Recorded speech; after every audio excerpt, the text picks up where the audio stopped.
우리 주변에서 어느 목사님 또는 어느 선교사님 또는 어느 성도님과 관련된 아름다운 이야기, 미담들이 종종 들려오곤 합니다. 사람들의 일반적인 생각이나 행동을 뛰어넘는, 그래서 남다른이라는 수식어가 붙는 착한 마음, 선한 행동들이 소개되곤 하지요. 그런 분들에 대하여 일반 방송이나 언론에 소개되는 경우에는 모든 초점이 그 사람에게 맞추어져 있습니다. 대신 그 사람의 종교나 그 사람의 신앙에 대해서는 거의 언급을 하지 않습니다. 왜냐하면 특정 종교를 편파적으로 편든다라고 오해를 받을 수 있기 때문입니다. 그래서 미담의 주인공을 부각시켜요. 그 사람이 어려서부터 착했다라고 하거나, 그 사람의 주변 환경이 좋았다라고 하거나, 그 사람의 가정이 유복하고 따뜻하고 온정적이었다라거나, 여하튼 그 사람의 행동의 근거를 그 사람이나 그 주변에서 찾으려고 합니다. 성도인데, 사역자인데, 선교사인데, 목회자인데 그 사람이 어느 종교에 속해서 어느 신을 사랑하고 그 신으로부터 어떤 사역을, 어떤 감동을 받아 새롭게 되어 우리가 놀라는 그런 행동을 할 수 있었을까? 이런 소개는 공영방송에서는 거의 볼 수 없습니다. 그러면 성도들 이야기를 주로 다루는 기독교 방송에서는 어떨까요? 안타까운 것은 기독교 방송에서도 그 미담의 주인공이 크리스찬이다, 성도다, 교회에 다니는 사람이다, 하나님을 믿는 사람이다, 이것을 언급하는 것 외에는 미담을 소개하는 방식이나 패턴이 세상의 방송과 다를 바가 없지요. 모든 걸 그 사람에게 초점을 맞추는 겁니다.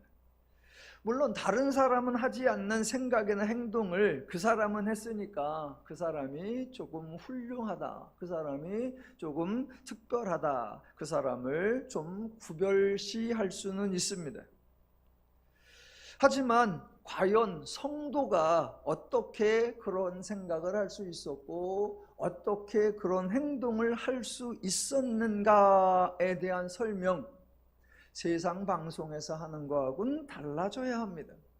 기독교에서 어떤 성도의 미담을 소개하는 것을 간증이라고 하는데, 간증은 여러 번 말씀드렸는데 그 사람에 대한 이야기가 아니라 그 사람을 만들어내시는 하나님에 대한 이야기가 되어야 합니다. 하나님이 그 사람에게 주신 은혜, 그래서 그 사람이 받은 은혜를 말하는 거예요. 그렇게 은혜를 받고 나니 그 은혜로 말미암아 생각이 바뀌었다라고 고백하는 겁니다. 그 사람의 각오나 의지나 결단을 강조한 게 아니에요. 그 사람이 한 게 아니라 그 사람은 되어진 거예요. 하나님이 그를 위해 사역을 하셨고 하나님의 사역으로 말미암아 그 사람에게 이루어진 일이 있습니다. 그 일을 경험하고 나니 그 사람의 사상과 행동이 달라진 거예요. 절대로 사람의 고생, 인내, 희생, 위기 극복을 강조하는 게 아니에요. 사람이 한 게 아니라 누가 하셨다? 하나님이 하셨다라고 말하는 것, 그게 기독교의 간증입니다. 하나만 예를 든다면 사도행전 나오는 베드로일 겁니다. 베드로는 복음서에서도 등장하고 사도행전에도 등장해요. 그런데 복음서의 베드로와 사도행전의 베드로가 과연 같은 사람이 맞는가 의심이 들 정도로 전혀 다른 모습을 보여줍니다. 그런데 사도행전에서 베드로가 생각을 바꾸었다, 태도를 바꾸었다, 입장을 바꾸었다, 관점을 바꾸었다, 행동을 바꾸었다, 이런 설명이 없습니다. 베드로는 스스로 자기 자신을 바꾼 것이 아니라 하나님에 의하여 바꾸어졌기 때문입니다. 베드로가 새로운 마음을 먹은 게 아니고 베드로가 새로운 결단을 한 것이 아니라 하나님에 의하여 베드로가 새로워진 거예요.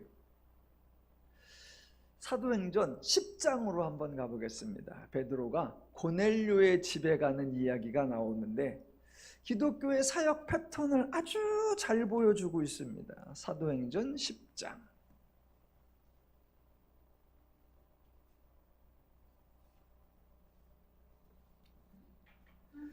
자, 사도행전 10장에 먼저 11절을 보시면 하늘이 열리며 한 그릇이 내려오는 것을 보니 큰 보자기 같고 내 귀를 메어 땅에 들이웠더라. 흔히 말하는 보자기 환상입니다. 하나님께서 그것을 주면서 잡아먹으라. 베드로가 아니요, 저는 못 먹습니다. 하나님이 내가 선하다 하는 것을 네가 부정하다 하지 말라. 이런 환상이 3번 반복됩니다. 하나님이 그렇게 환상을 보여주셨는데 바로 그때 17절에 보니까 베드로가 본 바 환상이 무슨 뜻인지 속으로 의아해하더니 마침 고넬료가 보낸 사람이 시몬의 집을 찾아 문 밖에 서서 불러 묻되 베드로라 하는 시몬이 여기 유숙하느냐 하거늘. 하필 그때에 고넬료가 보낸 사람이 와서 베드로를 찾았지요. 베드로는 갈 마음이 전혀 없었는데 19절 베드로가 그 환상에 대하여 생각할 때에 성령께서 그에게 말씀하시되 두 사람이 너를 찾으니 일어나 내려가 의심하지 말고 함께 가라. 내가 그들을 보내었느니라 라고 하셔서 베드로가 겨우 갑니다. 고넬료의 집에 들어가면서도 투덜투덜하는 게 28절입니다. 이르되 유대인으로서 이방인과 교제하며 가까이 하는 것이 위법인 줄은 너희도 알거니와. 예, 하나님이 보여주지 않았다면, 하나님이 가라고 말해주지 않았다면 베드로는 절대로 여기에 오지 않았을 겁니다. 그런데 하나님이 베드로로 하여금 갈 수 있는 마음을 환상을 통해 보여주셨고 가도 된다라고 가라고 성령을 통해서 말씀해 주셨으니까 베드로가 자발적으로 한 게 아니라 하나님의 인도하심을 따라 행한 거예요.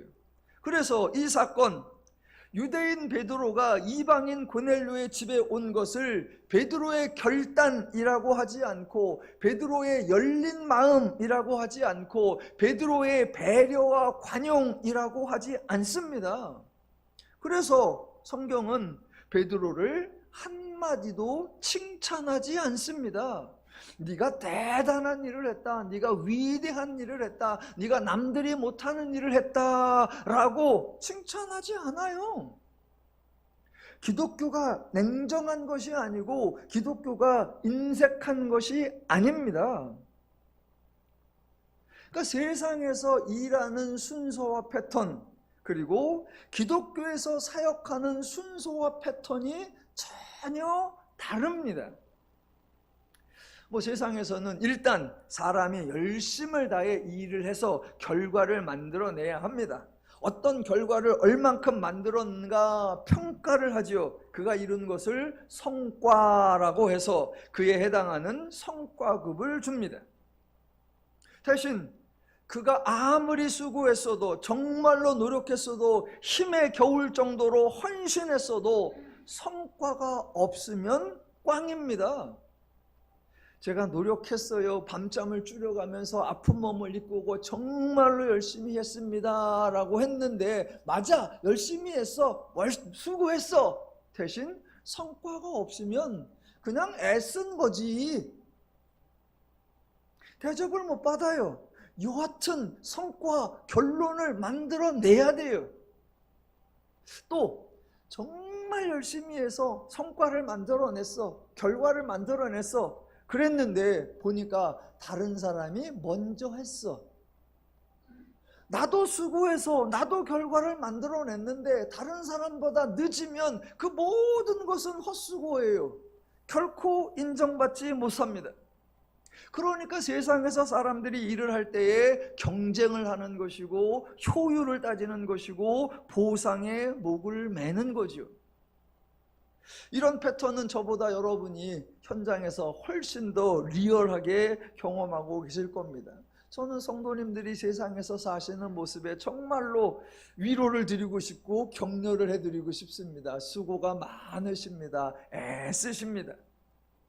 대신 기독교에서는 여러분이 교회에 오셔서는 그런 부담을 모두 내려놓으셔도 된다라고 말씀드리고 싶습니다. 기독교는 순서가 다르고 기독교는 패턴이 다르고 기독교는 근본 원리가 다릅니다. 지금 베드로의 경우 하나님이 먼저 은혜를 주신 겁니다. 하나님이 은혜를 주신 결과로 베드로가 행할 수 있었습니다. 그래서 베드로 행동에 대해 추가로 보상을 줄 이유가 없는 겁니다. 실제로 베드로가 고넬료의 집을 방문하고 복음이 유대인을 넘어서 이방인에게까지 전파되기 시작한 놀라운 이 사역, 이 사건, 그런데 성경이나 기독교 역사에서는 이 사건을 단 한 번도 베드로의 성과라고 평가하지 않고 베드로의 업적에 대한 상품이나 선물도 전혀 주지 않습니다. 복음서하고 사도행전을 비교해 보면 재미난 게 많습니다. 복음서에서는 제자들이 서로 다툰 적이 있어요. 예수님 앞에서 서로 논쟁을 했습니다. 주제가 뭐냐면 천국에서는 누가 크니까 였습니다. 왜 이런 다툼이 발생했을까요? 자신들이 노력한다고, 자신들이 수고한다고, 자신들이 헌신한다고 생각했기 때문입니다. 나도 수고하고 쟤도 수고하는데, 나도 애를 쓰고 쟤도 애를 쓰는데 누가 더 수고하고 누가 더 소중한 일을 하느냐라고 경쟁했기 때문이에요. 복음서에서는 제자들이 그런 일을 했어요. 그런데 사도행전에 가면 사도들 사이에 경쟁이 없습니다. 누가 설교를 더 잘하나, 누가 더 많은 사람들을 모아놓고 목회하나, 누가 병자를 많이 고치나, 누가 더 중한 병을 치유하나, 누가 먼저 예루살렘 밖으로 나가나, 누가 먼저 사마리아 지역에 도착하나, 누가 더 많은 사람에게 침례를 베풀어 주나, 누가 더 높은 신분에 있는 사람에게 전도를 하나, 누가 먼저 이방 지역에 교회를 건축하나, 누가 먼저 안수를 받나, 어떤 주제로도 경쟁을 하지 않으며 어떤 분야에서도 성과를 언급하지 않고 어떤 모양으로도 상급에 대한 설명이 없습니다. 왜요? 기독교는 하나님이 사역을 행하시는데 그 사역이 인간을 통해 이루어지는구나. 그 하나님의 사역 순서와 그 하나님의 사역 패턴을 이해했기 때문이에요. 복음서에서는 그 사실을 몰랐기에 경쟁하고 다투었지만 예수님의 십자가 사건 이후, 성령이 강림하신 이후에는 이 사실을 알게 됐기에 사도들이 변화될 수 있었던 것입니다. 여러분은 주중에 여러분의 직장일이나 일상의 일을 애쓰시고 특별히 여러분이 한 주간 동안 교계에 무슨 일이 있었나 신경을 안 쓰시죠. 그러니까 잘 모르실 텐데 지난 한 2주간에 걸쳐서 이 기독교 내에, 우리나라 기독교 내에서 아주 속상한, 기독교인들도 다 속상해했고 세상 사람들도 그 소식을 알고는 화들짝 놀란 매우 불편한 소식이 하나 있어서 좀 떠들썩했었습니다. 기독교 방송에도 자주 나오시는 어느 유명한 목사님, 지방에서 수천 명이 모이는 대형 교회를 목회하시는 목사님, 부흥 사역자로도 아주 유명한 어느 목사님이 그 교회의 교역자 회의에서 담임 목사님이 말씀하시는 내용이 녹취가 되어서 공개가 되었습니다. 한 5분짜리가 공개되었는데 하도 돌아다니니까 저도 들어보았습니다. 그걸 딱 듣는 순간 지금부터 한 40여 년 전에 군대에서 저녁 9시에 점호받는 순간이 저절로 떠올랐습니다. 그만큼 온갖 욕설이 심하게 난무했습니다. 사역자 회의에서 남자 담임 목사가 여자 부사역자에게 하는 말, 그 사역자가 담당한 교구에 속한 성도가 교회를 옮긴 것에 대하여 추궁하며 질책하며 책망하는 그런 부분이었는데, 듣는 순간 군대 이후에는 들어본 적이 없는, 군에서나 들어봤을 법한 그런 얘기들이 한 5분간 계속되었습니다. 그래서 아주 교계에서도 과연 이럴 수 있는가, 세상에서는 목사가 과연 저럴 수 있는가 라고 해서 떠들썩했습니다. 그렇게 떠들썩하니까 며칠 후에 당사자가 사과문을 발표했는데 내용 중에 이런 게 있습니다. 잃어버린 영혼들을 바라보며 가슴 아팠던 저의 마음이 부교역자들에게 잘못된 언어로 표현되었었습니다 라고요.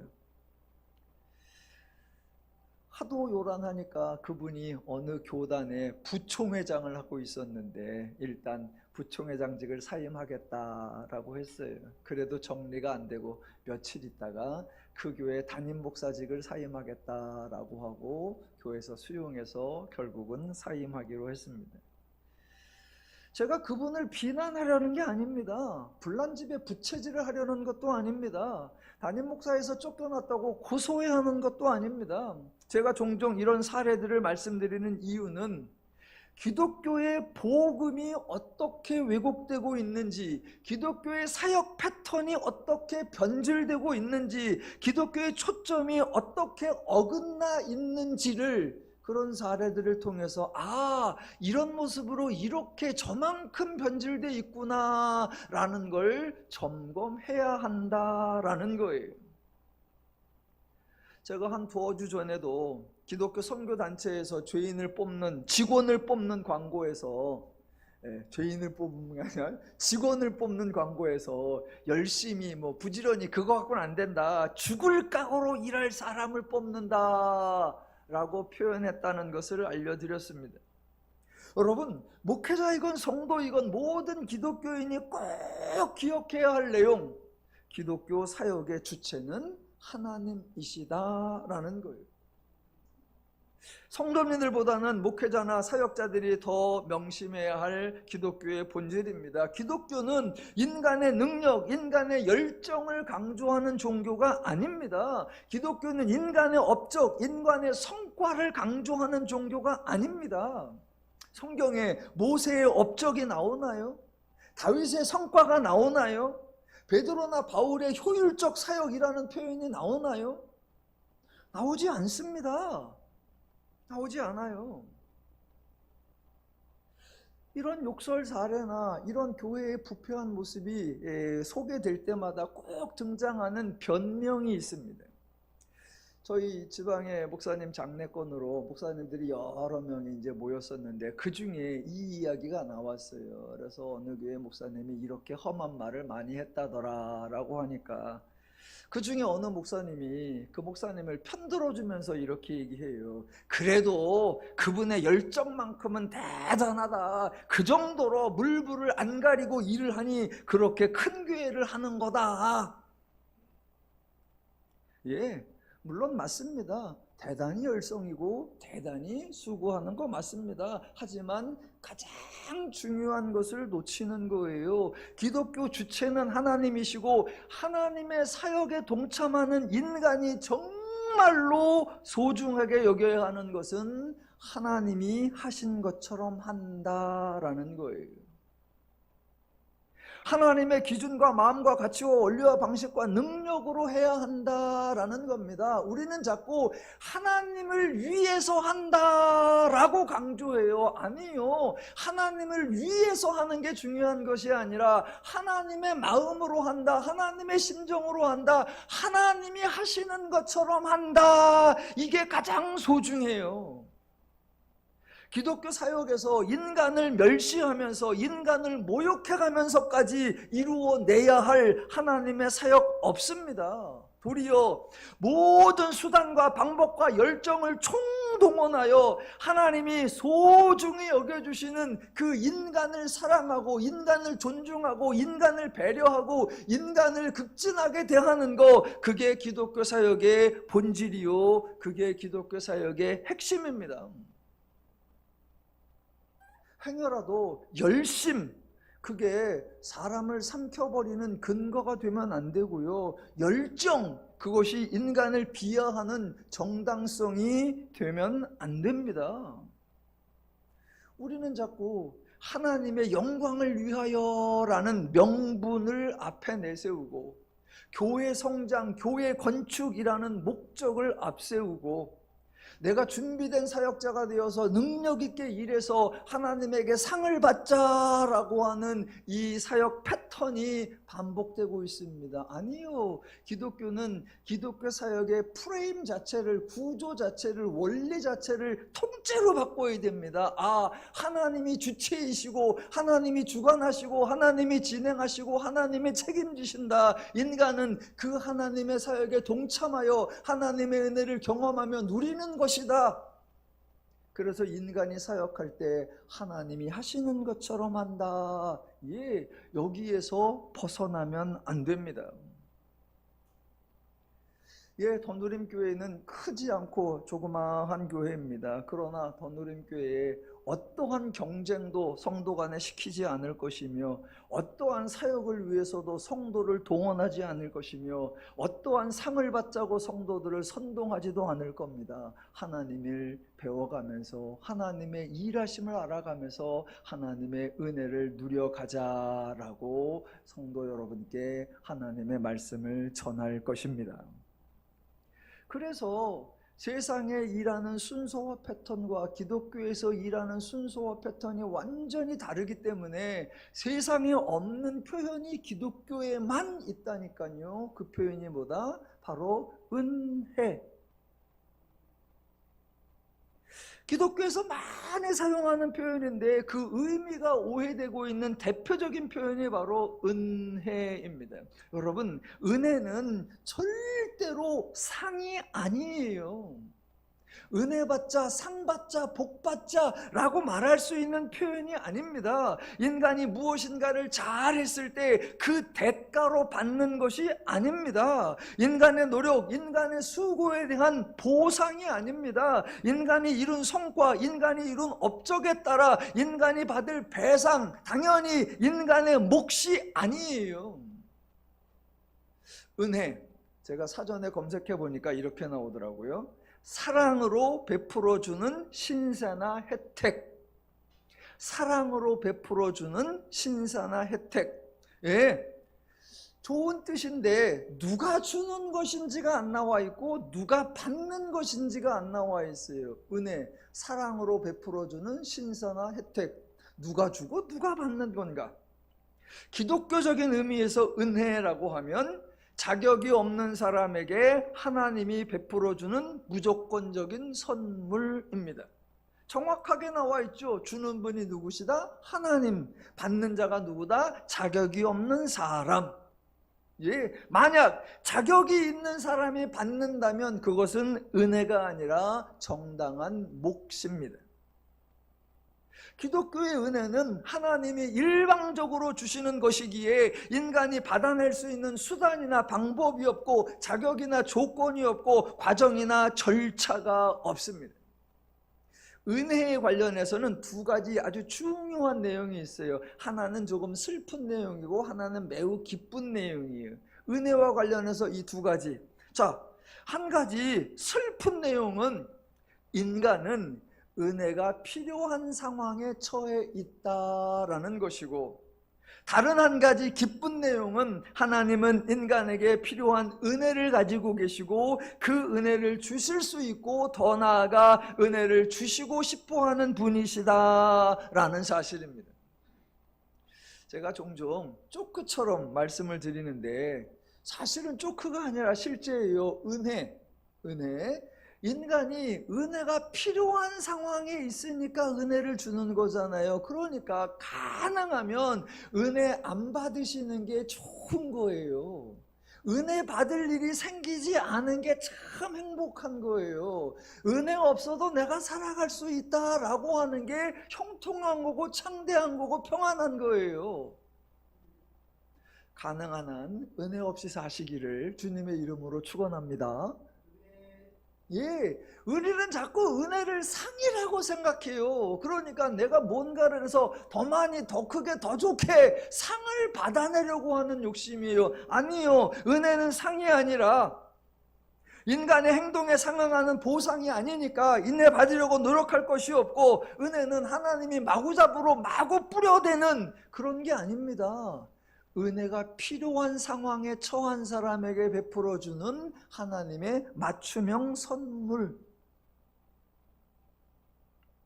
자, 창세기로 와볼게요. 하나님이 인간을 창조하시고 복을 주셨습니다.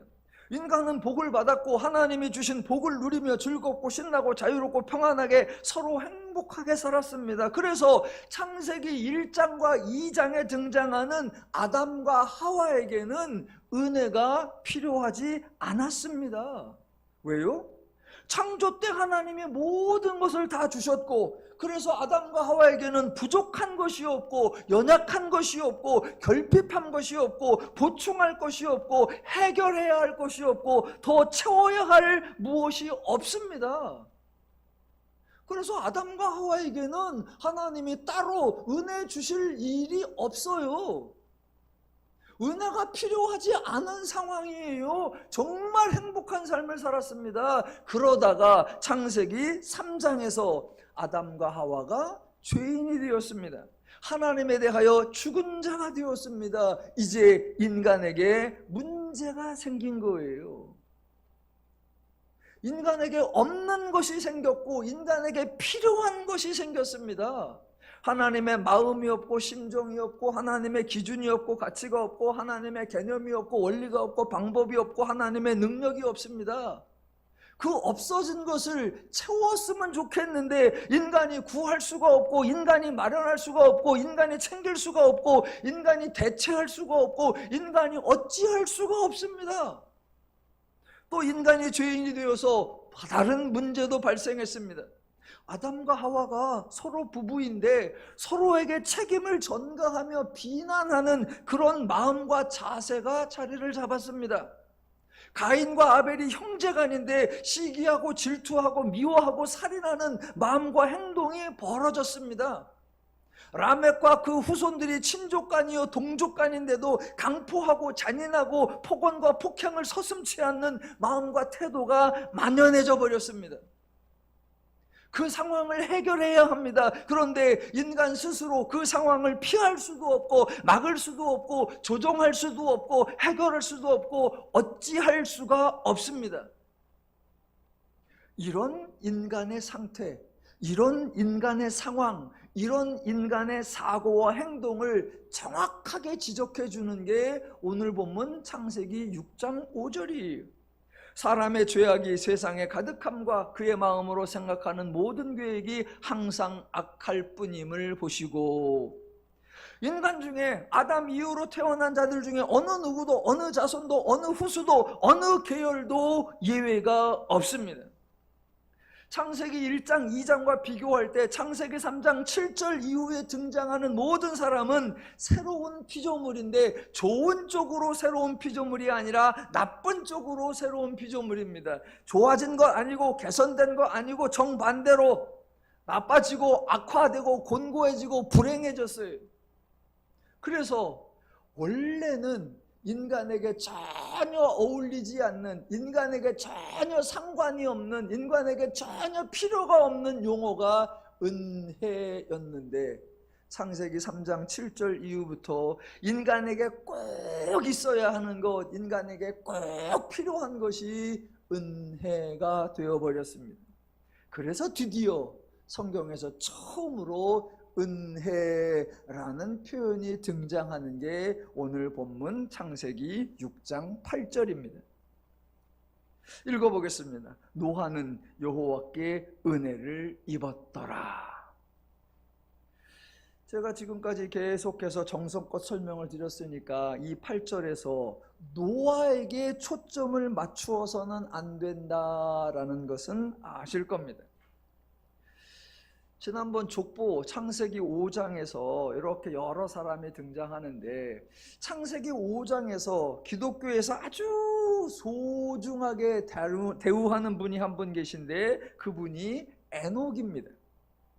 기독교가 왜 에녹을 소중하게 대할까? 창세기 5장 22절과 24절에 에녹이 하나님과 동행했다라고 소개되기 때문입니다.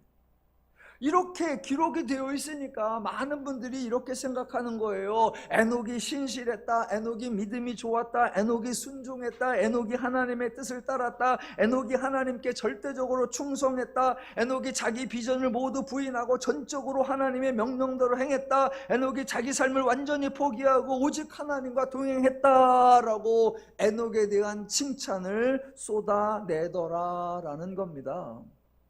여러분, 그렇게 이해하는 것은 성경을 잘못 읽어내는 거예요.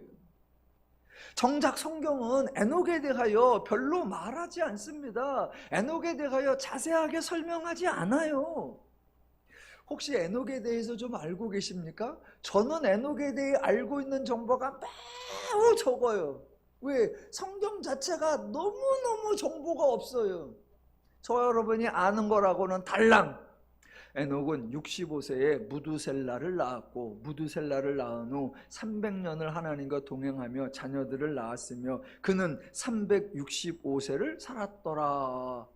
제가 알고 있는 에녹 이야기는 이게 전부 다예요. 에녹이 자녀를 낳았다라는 사실, 에녹이 300년을 더 지내다가 결국 365세를 살았다, 이거 말고는 아는 게 없습니다.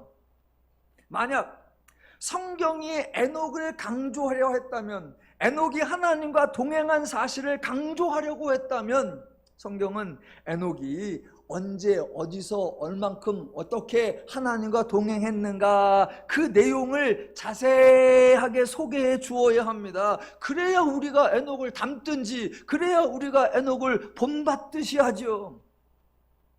그런데 에녹 얘기가 없어. 에녹을 닮으려면 하나만 닮으면 돼요. 자식을 낳았더니. 그거 말고는 없어. 왜요? 지금 본문은 에녹을 강조하려는 게 아니다라는 겁니다.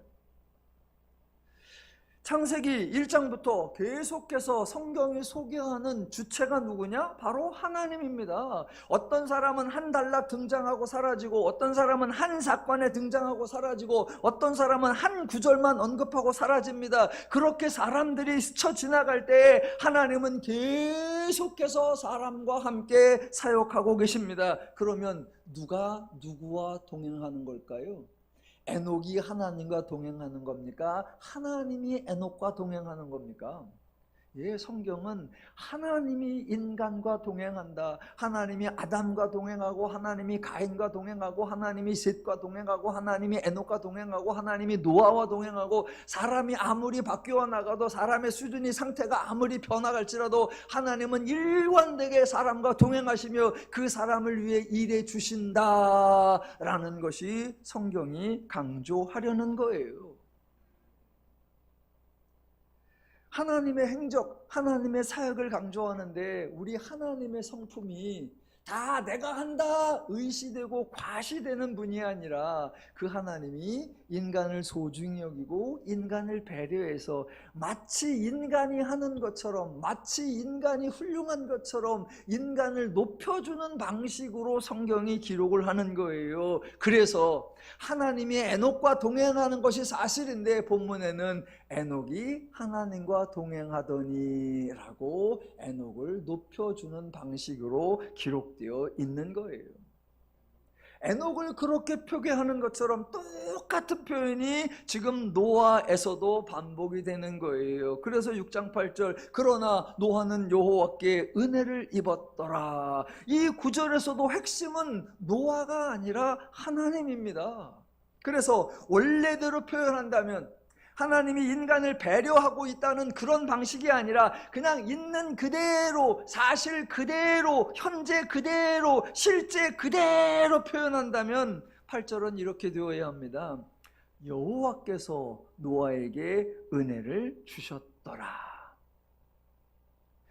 우리는 노아는 여호와께 은혜를 입었더라 라고 나오니까 노아가 무엇을 해서 은혜를 얻었을까? 어떻게 해서 은혜를 얻었을까? 얼마나 해서 은혜를 얻었을까? 노아의 장점이 뭐고, 노아의 특기가 뭐고, 노아의 성품이 뭐고, 노아의 잘한 게 무엇일까? 라고 노아에게 집중을 하고 그 노아의 행적을 추적하며 노아의 행동을 본받으려고 합니다. 아니요, 성경은 노아가 아니라 여호와께서 노아에게 은혜를 주셨더라 라고 은혜 주시는 여호와, 은혜 주시는 하나님을 강조하는 거예요.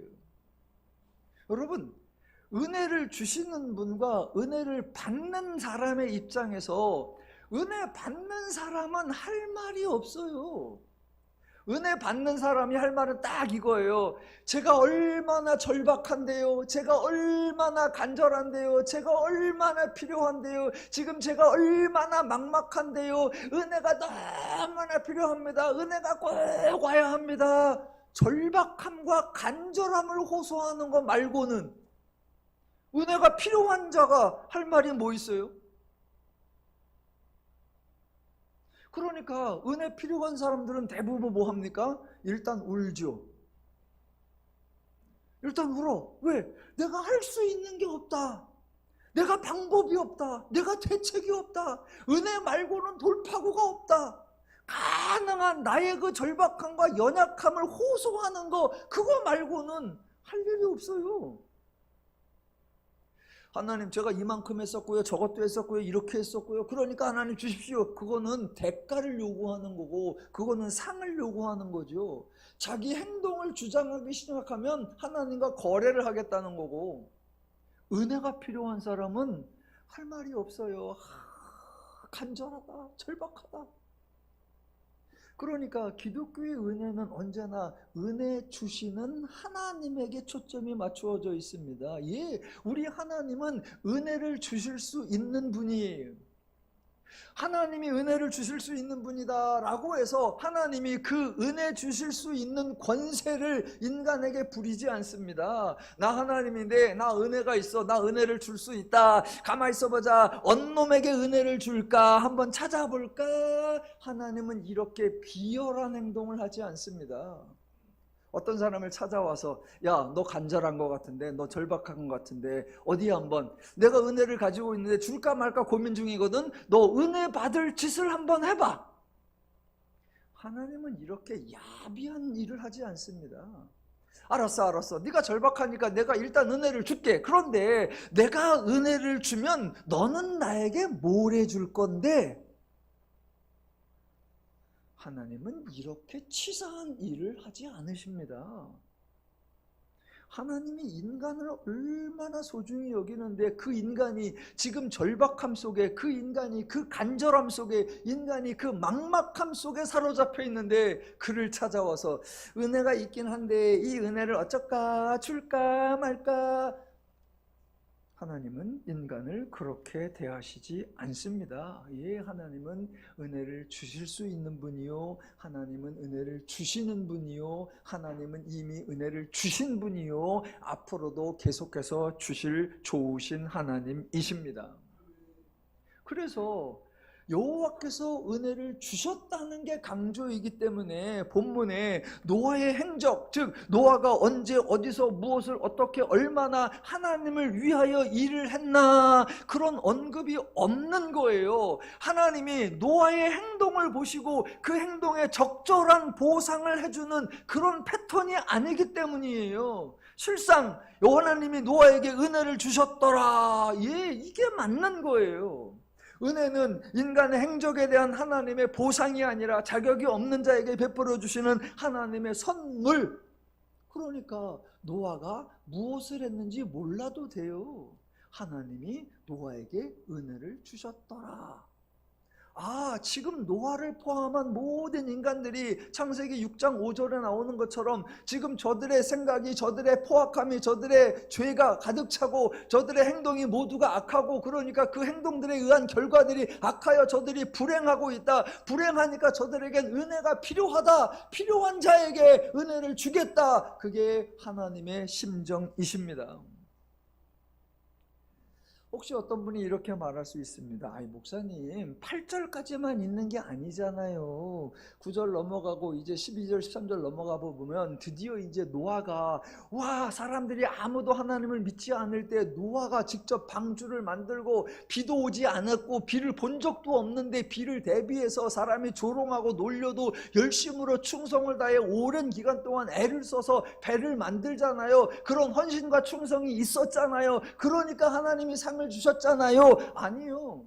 그런 식이라면 노아가 여호와께 은혜를 입었더라. 이게 6장의 맨 끝에 나와야 됩니다. 그의 행적을 쭉 소개를 하고 남들과 다르게 노아에게는 이런 특별한 점이 있기에 그것을 하나님이 가상히 여겨서 노아에게 은혜를 주셨더라 라고 해야 합니다. 그런데 지금 본문은 정반대로 노아에 대하여 한마디도 하기 전에 여호와께서 노아에게 은혜를 주셨다라고 선포합니다. 왜요? 여호와가 노아에게 은혜를 주어서 그 은혜로 말미암아 노아가 이후에 등장하는 그 사역을 할 수 있게 되었다라고 하나님이 노아를 인도하고 하나님이 노아를 변화시켜 갔다라고 강조하는 거예요. 예, 은혜는 결코 상이 아니에요. 그 행동에 대한 하나님의 대가 보상을 주는 것이 아니라 그가 절실할 때, 그가 간절할 때, 그가 필요가 있을 때 하나님이 그 문제를 해결하기 위하여 베풀어 주시는 하나님의 무조건적인 선물입니다. 저 여러분 모두가 살아가면서 예기치 않은 상황을 만나지요. 그래서 어찌해야 할지 난감할 때가 많죠.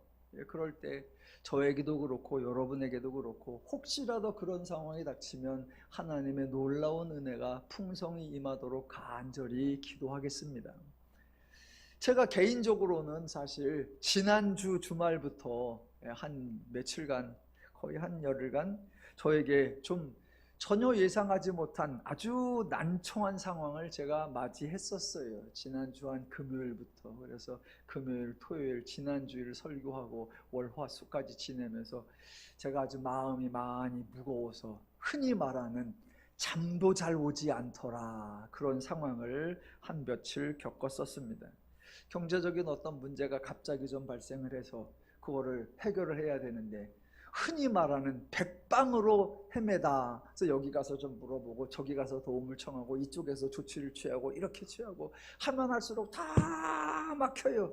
그래서 하루하루가 지날수록 더 염려가 커지고 더 불안이 커졌습니다. 그러다가 도움이 임하여 급한 불을 껐습니다. 여러분, 제가 절박했다 할 때 제가 절박하다는 말밖에는 할 게 더 있냐고요. 제가 어디를 찾아가서 누구를 찾아가서 무엇을 했다 그게 뭐가 필요해요. 그렇게 간절한 그렇게 절박한 때에 도움의 손길이 있어서 급한 불을 끄고 일상을 회복했습니다.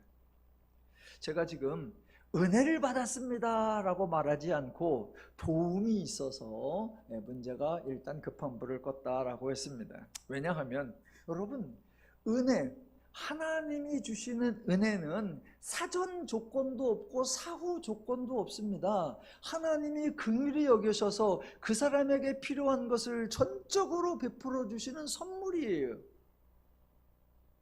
저에게 문제가 닥쳤는데 그런 하나님의 은혜는 임하지 않았어요. 이번엔 하나님이 나서지 않더라고요. 그래가지고 다행히 그래도 도움이 왔어요. 은혜가 아니니까 도움이니까 당연히 사전 조건이 있었고요. 그 도움을 위한 사후 조건도 있어서 일단 문제를 해결하고 제가 그 조건을 충족시키기 위해서 앞으로도 상당 기간 매우 수고를 해야 합니다. 여하튼 그래도 상황은 해결이 되었었습니다. 하나님이 도와주셨으면 하나님이 은혜를 주셨으면 아주 산뜻했을 텐데 은혜가 아니라 집안에서 형제간이 좀 도움을 주셨습니다. 여하튼 다시 한번 가족의 소중함을 경험했던 한 주간이었는데 우리 성도님들 중에라도 혹시 곤고한 상황 중에 계시는 처한 분이 계시다면 다양한 곳에서 도움의 손길이 임하시기를 또 더 나아가 놀라운 하나님의 은혜의 손길이 임하시기를 주님의 이름으로 축원합니다. 자, 오늘 지금 노아는 여호와께 은혜를 입었더라. 이 은혜를 좀 풀어나가고 있는데요. 저는 성경이 참 재미있고 하나님도 참 재미있으시다라고 생각합니다. 자, 하나님이 인간을 참 존중하세요. 인간을 배려해 주세요. 그래서 하나님이 인간을 중심으로 표현을 하거나 기록을 해요. 그런데 우리는, 인간들은 하나님이 우리를 대하는 방식으로 세상에서 대접을 별로 못 받아봤어요. 그래서 하나님은 우리를 배려하는 패턴으로 표현을 하는데 그게 배려라고 생각을 하지 아니하고 그게 그냥 팩트인 줄 알아. 팩트는 따로 있는데 하나님이 인간을 배려하고 인간을 존중히 여겨서 인간을 소중하게 여겨주는 표현을 쓰니까 그 표현을 읽을 때 요게 배려고 사실은 팩트는 이거구나 라는 걸 분별해 내야 돼요. 자, 그게 오늘 6장 9절이에요 6장 9절. 자, 노아에 대한 소개가 등장하는데 어마어마합니다. 읽어볼까요? 이것이 노아의 족본이라. 노아는 의인이요 당대의 완전한 자라. 그는 하나님과 동행하였으며 세 아들을 낳았으니 셈과 함과 야벳이라. 우선 맨 앞에 나오는 구절부터 볼게요. 조금 번역이 아쉬운데 노아의 족본이라고 나와요. 5장 1절을 보시면 이것은 아담의 계보를 적은 책이니라 라고 나옵니다. 5장 1절에 계보라고 하는 단어와 6장 9절에 족보라고 하는 단어가 같은 단어예요. 우리나라의 경우 족보는 조상부터 대대로 자손의 이름들이 기록되어 있는 자료이고요. 계보는 특정한 주제와 관련된 사람들의 명단이 기록되어 있는 자료입니다. 그러니까 5장에 아담의 자손들이 쭉 나오니까 사실 5장 1절을 아담의 족본이라고 해야죠. 그리고 6장 9절에 보니까 자, 노아의 경우가 나오는데 달랑 아들 셋 이름만 나옵니다. 이건 족보가 아니에요. 그렇다고 특별한 일과 관련된 사람들의 명단이 쭉 나와 있는 것도 아니에요. 그러니까 이거는 계보도 아니에요. 대신 노아가 이런 일을 했다라는 이야기가 쭉 나오니까 이거는 차라리 노아의 행적이라 또는 노아의 이력이라 이라고 번역을 했으면 좋았을 것 같습니다. 제가 다른 우리나라 번역본을 찾아보니까 이렇게 번역했더라고요. 이는 노아에 관한 이야기라. 재미있는 번역 같아요. 저는 차라리 그 번역이 좋았다고 생각합니다. 성경에서 두 가지 사례를 찾아보면 역대상 1장부터 9장까지에는 아담 셋 쭉 아담 후손 이름이 쭉 나와요. 수천 명이 나와요. 예, 그게 뭐다? 족보지요. 대신 마태복음 1장 1절로 가보면 아브라함과 다윗의 자손 예수 그리스도의 계보라. 하나님이 부르시고 기름 부어 세우신 그리스도와 관련된 명단들, 그게 그리스도의 계보예요. 그러니까 지금 창세기 6장 9절은 노아의 족보 아니고 노아의 계보 아니고 노아의 행적, 노아의 사적, 노아의 이야기라고 하면 좋을 것 같습니다. 자, 그 다음에 이제 정작 중요한 마무리 들어갈 건데요. 노아에 대한 소개, 와 어마어마합니다. 어떻게 이렇게까지 표현할 수 있을까? 상상 초월입니다. 너무 놀라워서 다시 한번 봅니다. 노아는 의인이요 당대의 완전한 자라. 그래서 제가 노아를 유이무삼한 사람이다. 유일무이가 아니라 유이무삼. 요런 사람이 두 사람일 뿐 세 사람이진 않다. 또 한 사람이 누구냐? 예, 욥기 1장 1절을 보면 이렇게 나옵니다. 우스 땅에 욥이라 불리는 사람이 있었는데 그 사람은 온전하고 정직하여 하나님을 경외하며 악에서 떠난 자더라. 예, 거의 노아와 욥이 막상막하입니다. 여하튼 노아를 이렇게 표현했어요. 의인이요 당대의 완전한 자라. 이렇게 기록되어 있으니까 노아를 소개하는 사람들이 다 노아를 칭찬합니다. 노아가 대단하다 경배를 하고 노아를 본받자 난리를 치고 노아를 배워야 한다. 아주 모범적인 사람으로 추앙을 합니다. 아니요.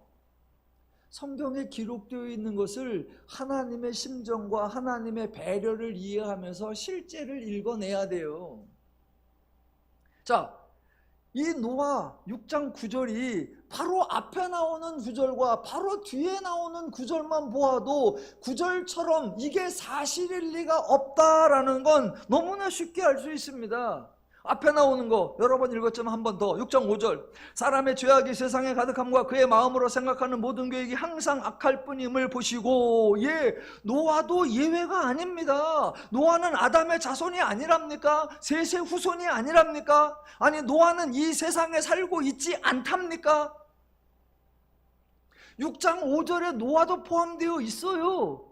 그러니 노아가 의인이요 완전한 자다라고 할 수 없습니다. 바로 뒤에 나오는 9절 11절 그때에 온 땅이 하나님 앞에 부패하여 포악함이 땅에 가득한지라 하나님이 보신즉 땅이 부패하였으니 이는 땅에서 모두 혈육 있는 자의 행위가 부패함이었더라.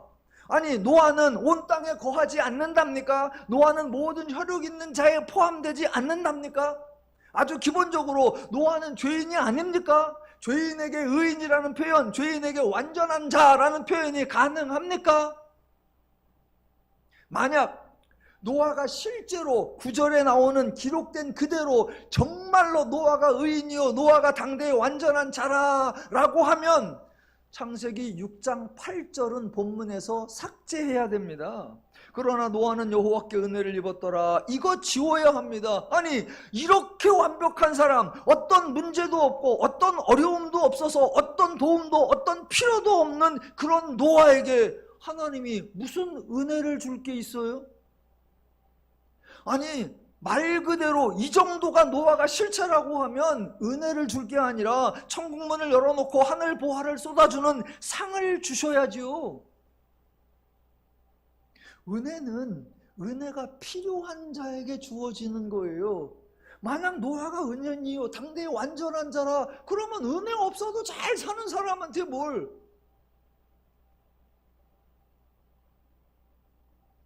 차라리 노아는 태초일에 전무후무한 어마어마한 상을 받았어야 합니다. 그런데 노아가 받은 상 하나도 없습니다. 왜? 상이 아니기 때문에. 노아는 의인이거나 완전한 자가 아니기 때문에. 지난주에 설교에서 제가 한탄하사 설명드렸습니다.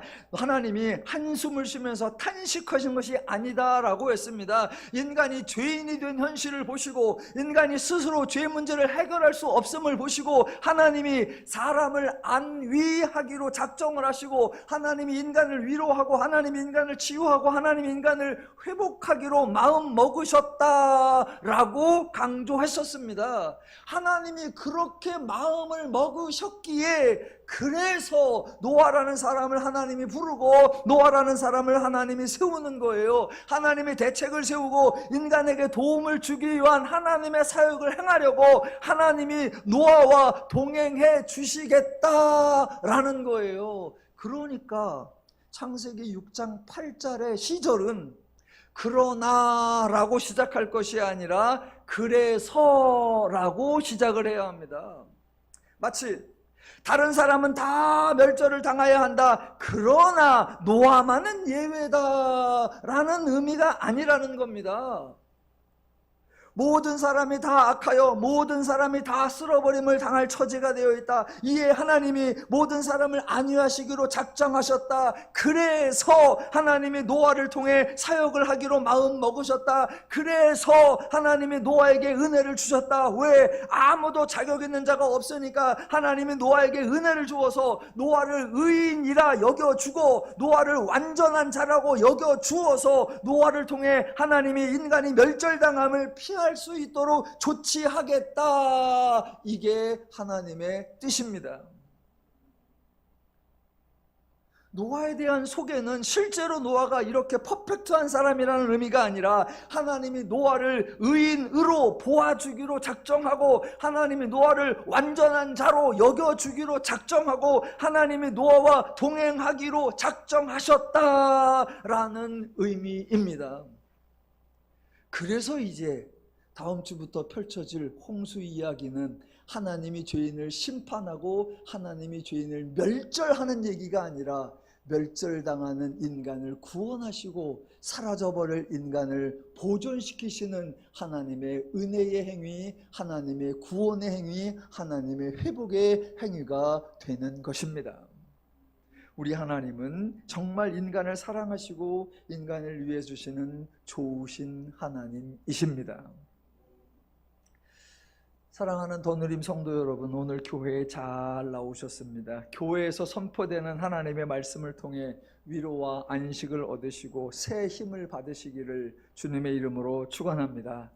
하나님의 은혜로 말미암아 세상을 넉넉하게 이겨나가고 세상 속에서도 하나님의 복락을 항상 범사에 풍성히 누리며 사시기를 주님의 이름으로 축원합니다.